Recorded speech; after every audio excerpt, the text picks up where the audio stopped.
মুনাফিক নামে আল্লাহ পাক রব্বুল আলামিন একটা সূরা নাজিল করেছে।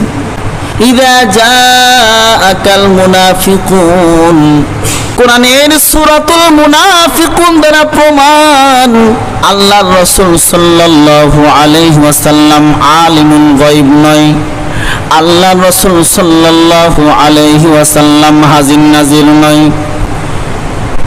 আল্লাহ পাক রব্বুল আলামিন সূরাতুল কাহফ বিশ্বনবী মুহাম্মদ সাল্লাল্লাহু আলাইহি ওয়াসাল্লামকে বলতেছেন, নবী আমার, আপনি যদি সত্য নবী হন, আপনাকে আমরা 3টা প্রশ্ন করব, 3টা প্রশ্নের উত্তর দিতে পারলে বুঝবো আপনি সত্যিকার নবী ও রাসূল।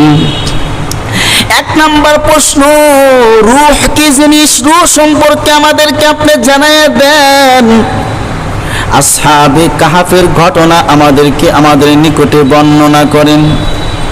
বাদশা জুলকারনাইনের ঘটনা বর্ণনা করেন গো। নবী আমার বললেন, গদান, আগামীকাল আসবা, আগামীকাল আমি তোমাদেরকে রূহ সম্পর্কে আসহাবে কাহফের ঘটনা, জুলকারনাইনের ঘটনা বর্ণনা করব। কারণ নবীর নিকটে প্রত্যেক দিন দিনে রাতে বারবার অনেকবার পর্যন্ত জিবরাইল আমিন আসেন। মুহাম্মদ সাল্লাল্লাহু আলাইহি ওয়াসাল্লাম আগামীকাল আর ঘটনা বলতে পারলেন না, কারণ জিবরাইল আমিন আসে নাই। পরের দিনও তিনি বলতে পারেন নাই, কারণ জিবরাইল আমিন আসে নাই। এভাবে 1 দিন নয়, 2 দিন নয় গো, 15 দিন পর্যন্ত মুহাম্মদ সাল্লাল্লাহু আলাইহি ওয়াসাল্লামের নিকটে জিবরিল আমিন আসে নাই।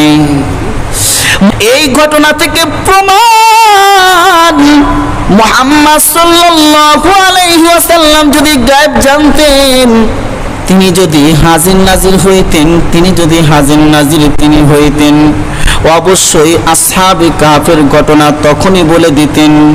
ওয়াসাল্লাম যদি গায়েব জানতেন, বিশ্বনবী উহুদের ময়দানে গিয়ে কখনো রক্ত ঝরাইতেন না।